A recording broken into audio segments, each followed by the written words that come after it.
السلام علیکم دوستو، آج ہم زمزم کی کھدائی کا قصہ پڑھیں گے۔ چلیں ہم شروع کرتے ہیں۔ حضرت ابراہیم علیہ السلام کے بیٹے حضرت اسماعیل علیہ السلام کے 12 بیٹے تھے۔ ان کی نسل اس قدر ہوئی کہ مکہ مکرمہ میں نہ سما سکی اور پورے حجاز میں پھیل گئی۔ ان کے ایک بیٹا قیدار کی اولاد میں عدنان ہوئے۔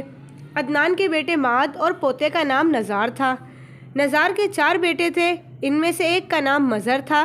مزر کی نسل سے قریش بن مالک پیدا ہوئے، یہ فہر بن مالک بھی کہلائے۔ قریش کی اولاد بہت ہوئی، ان کی اولاد مختلف قبیلوں میں بٹ گئی۔ ان کی اولاد سے قسی نے اقتدار حاصل کیا۔ قسی کے آگے 3 بیٹے ہوئے، ان میں سے ایک عبد مناف تھے، جن کی اگلی نسل میں ہاشم پیدا ہوئے۔ ہاشم نے مدینے کے ایک سردار کی لڑکی سے شادی کی۔ ان کے یہاں ایک لڑکا پیدا ہوا، اس کا نام شیبہ رکھا گیا۔ یہ پیدا ہی ہوا تھا کہ ہاشم کا انتقال ہو گیا۔ ان کے بھائی مطلب مکے کے حاکم ہوئے۔ ہاشم کا بیٹا مدینہ منورہ میں پرورش پاتا رہا۔ جب مطلب کو معلوم ہو گیا کہ وہ جوان ہو گیا ہے تو بھتیجے کو لینے کے لیے خود مدینہ گئے۔ اسے لے کر مکہ مکرمہ پہنچے تو لوگوں نے خیال کیا یہ نوجوان ان کا غلام ہے۔ مطلب نے لوگوں کو بتایا یہ ہاشم کا بیٹا اور میرا بھتیجا ہے۔ اس کے باوجود لوگوں نے اسے مطلب کا غلام ہی کہنا شروع کر دیا۔ اس طرح شیبہ کو عبد المطلب کہا جانے لگا۔ انہیں عبد المطلب کے یہاں ابو طالب، حمزہ، عباس، عبداللہ، ابو لہب، حارث، زبیر، زرار اور عبد الرحمن پیدا ہوئے۔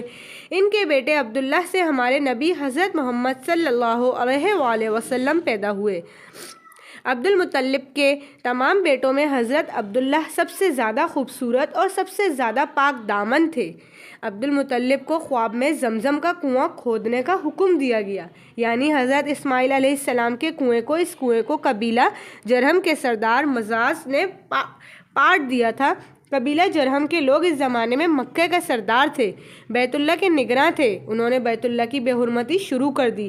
ان کا سردار مزاز بن عمرو تھا، وہ اچھا آدمی تھا۔ اس نے اپنے قبیلے کو سمجھایا کہ بیت اللہ کی بے حرمتی نہ کرو، مگر ان پر اثر نہ ہوا۔ جب مزاج نے دیکھا کہ ان پر کوئی اثر نہ ہوتا تو قوم کو اس کے حال پر چھوڑ کر وہاں سے جانے کا فیصلہ کیا۔ اس نے تمام مال و دولت، تلواریں اور زریں وغیرہ خانہ کعبہ سے نکال کر زمزم کے کنویں میں ڈال دیں اور مٹی سے اس کو پاٹ دیا۔ کنواں اس سے پہلے ہی خشک ہو چکا تھا، اب اس کا نام و نشان مٹ گیا۔ مدتوں یہ کنواں بند پڑا رہا۔ اس کے بعد بنو خزاعہ نے بنو جرہم کو وہاں سے مار بھگایا۔ بنو خزاعہ اور قصی کی سرداری کا زمانہ اسی حالت میں گزرا، کنواں بند رہا، یہاں تک کہ قصی کے بعد عبد المطلب کا زمانہ آ گیا۔ انہوں نے خواب دیکھا، خواب میں انہیں زمزم کے کنویں کی جگہ دکھائی گئی اور اس کے کھودنے کا حکم دیا گیا۔ حضرت علی رضی اللہ تعالیٰ عنہ سے روایت ہے کہ عبد المطلب نے بتایا، میں حجر اسود کے مقام پر سو رہا تھا کہ میرے پاس ایک آنے والا آیا۔ اس نے مجھ سے کہا طیبہ کو کھودو۔ میں نے اس سے پوچھا طیبہ کیا ہے، مگر وہ کچھ بتائے بغیر چلا گیا۔ دوسری طرف رات پھر خواب میں وہی شخص آیا، کہنے لگا برہ کو کھودو۔ میں نے پوچھا برہ کیا ہے، وہ کچھ بتائے بغیر چلا گیا۔ تیسری رات میں اپنے بستر پر سو رہا تھا کہ وہ شخص پھر خواب میں آیا، اس نے کہا مجنونہ کھودو۔ میں نے پوچھا مجنونہ کیا ہے، وہ بتائے بغیر چلا گیا۔ اس سے اگلی رات میں پھر بستر پر سو رہا تھا کہ وہی شخص پھر آیا اور بولا زمزم کھودو۔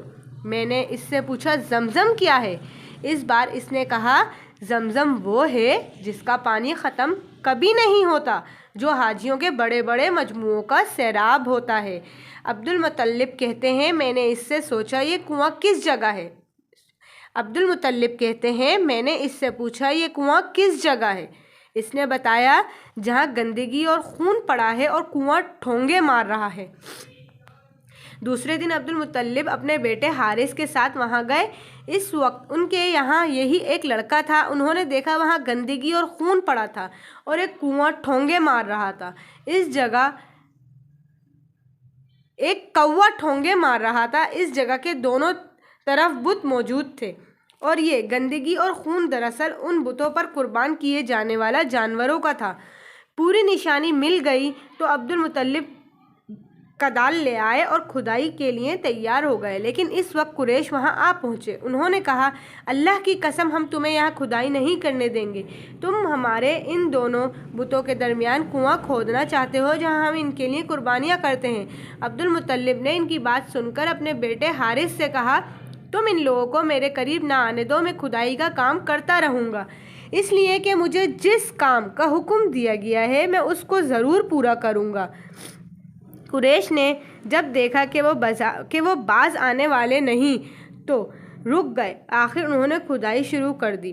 جلد ہی کنویں کے آثار نظر آنے لگے۔ یہ دیکھ کر انہوں نے اللہ اکبر کا نعرہ لگایا اور پکار اٹھے، یہ دیکھو، یہ اسماعیل علیہ السلام کی تعمیر ہے۔ جب قریش نے یہ دیکھا کہ انہوں نے کنواں تلاش کر لیا تو ان کے پاس آ گئے اور کہنے لگے، عبد المطلب، اللہ کی قسم یہ ہمارے باپ اسماعیل علیہ السلام کا کنواں ہے اور اس پر ہمارا بھی حق ہے، اس لیے ہم اس میں تمہارے شریک ہوں گے۔ یہ سن کر عبد المطلب نے کہا، میں تمہیں اس میں شریک نہیں کر سکتا، یہ مجھ اکیلے کا کام ہے۔ اس پر قریش نے کہا، تب پھر اس معاملے میں ہم تم سے جھگڑا کریں گے۔ عبد المطلب بولے، کسی سے فیصلہ کروا لو۔ انہوں نے بنو سعد ابن حزیم کی کاہنہ سے فیصلہ کرانا منظور کیا۔ یہ کاہنہ ملک شام کے بالائی علاقے میں رہتی تھی۔ آخر عبد المطلب اور دوسرے قریش اس کی طرف روانہ ہوئے۔ عبد المطلب کے ساتھ عبد مناف کے لوگوں کی ایک جماعت تھی، جبکہ دیگر قبائل قریش کی بھی ایک جماعت ساتھ تھی۔ اس زمانے میں ملک حجاز اور شام کے درمیان ایک بیابان میدان تھا، وہاں کہیں پانی نہیں تھا۔ اس میدان میں ان کا پانی ختم ہو گیا، سب لوگ پیاس سے بے حال ہو گئے، یہاں تک کہ انہیں اپنی موت کا یقین ہو گیا۔ انہوں نے قریش کے دوسرے لوگوں سے پانی مانگا، لیکن انہوں نے پانی نہیں دینے سے انکار کر دیا۔ اب انہوں نے ادھر ادھر پانی تلاش کرنے کا ارادہ کیا۔ عبد المطلب اٹھ کر اپنی سواری کے پاس آئے۔ جو ہی ان کی سواری اٹھی، اس کے پاؤں نیچے سے پانی کا چشمہ ابل پڑا۔ انہوں نے پانی کو دیکھ کر اللہ اکبر کا نعرہ لگایا۔ پھر عبد المطلب سواری سے اتر آئے۔ سب نے خوب سیر ہو کر پانی پیا اور اپنے مشکیزیں بھر لیے۔ اب انہوں نے قریش کی دوسری جماعت سے کہا، آؤ تم بھی سیر ہو کر پانی پی لو۔ اب وہ بھی آئے اور خوب پانی پیا۔ پانی پینے کے بعد وہ بولے، اللہ کی قسم اے عبد المطلب، یہ تو تمہارے حق میں فیصلہ ہو گیا، اب ہم زمزم کے بارے میں تم سے کبھی جھگڑا نہیں کریں گے۔ جس ذات نے تمہیں اس بیابان میں سیراب کر دیا، وہی ذات تمہیں زمزم سے بھی سیراب کرے گا، اس لیے یہیں سے واپس چلو۔ اس طرح قریش نے جان لیا کہ اللہ تعالیٰ عبد المطلب پر مہربان ہے، لہٰذا اس سے جھگڑا بے سود ہے اور کاہنہ کے پاس جانے کا کوئی فائدہ نہیں۔ چنانچہ سب لوگ واپس لوٹے۔ واپس آ کر عبد المطلب نے پھر کنویں کی کھدائی شروع کی۔ ابھی تھوڑی سی کھدائی کی ہوگی کہ مال دولت، تلواریں اور زریں نکل آئیں۔ اس میں سونا اور چاندی وغیرہ بھی تھی۔ یہ مال دولت دیکھ کر قریش کے لوگوں کو لالچ نے آ گھیرا۔ انہوں نے عبد المطلب سے کہا، عبد المطلب، اس میں ہمارا بھی حصہ ہے۔ ان کی بات سن کر عبد المطلب نے کہا، نہیں، اس میں تمہارا کوئی حصہ نہیں، تمہیں انصاف کا طریقہ اختیار کرنا چاہیے۔ آؤ 500 کے تیروں سے قرع ڈالیں۔ انہوں نے ایسا کرنا منظور کر لیا۔ 2 تیر کعبے کے نام سے رکھے گئے، 2 عبد المطلب کے اور 2 قریش کے باقی لوگوں کے نام کے۔ پانسا پھینکا گیا تو مال اور دولت کعبے کے نام نکلا، تلواریں اور زریں عبد المطلب کے نام اور قریشیوں کے نام کے جو تیر تھے وہ کسی چیز پر نہ نکلے۔ اس طرح فیصلہ ہو گیا۔ عبد المطلب نے کعبے کے دروازے کو سونے سے سجا دیا۔ زمزم کی کھدائی سے پہلے عبد المطلب نے دعا مانگی تھی کہ اے اللہ، اس کی کھدائی کو مجھ پر آسان کر دے، میں اپنا ایک بیٹا تیرے راستے میں ذبح کروں گا۔ اب جب کہ کنواں نکل آیا تو انہیں خواب میں حکم دیا گیا، اپنی منت پوری کرو، یعنی ایک بیٹے کو ذبح کرو۔ عبد المطلب کو یہ حکم اس وقت دیا گیا جب وہ اپنی منت بھول چکے تھے۔ پہلے خواب میں ان سے کہا گیا، منت پوری کرو۔ انہوں نے ایک مینڈھا ذبح کر کے غریبوں کو کھلا دیا۔ پھر خواب آیا، اس سے بڑی پیش کرو۔ اس مرتبہ انہوں نے ایک بیل ذبح کر دیا۔ خواب میں پھر یہی کہا گیا، اس سے پھر بڑی پیش کرو۔ اب انہوں نے اونٹ ذبح کیا۔ پھر خواب آیا، اس سے بھی بڑی چیز پیش کرو۔ انہوں نے پوچھا، اس سے بھی بڑی چیز کیا ہے؟ تب کہا گیا، اپنے بیٹوں میں سے کسی کو ذبح کرو جیسا کہ تم نے منت مانی تھی۔ اب انہیں اپنی منت یاد آئی، اپنے بیٹوں کو جمع کیا، ان سے منت کا ذکر کیا، سب کے سر جھک گئے۔ کون خود کو ذبح کرواتا؟ آخر عبداللہ بولے، ابا جان، آپ مجھے ذبح کر دیں۔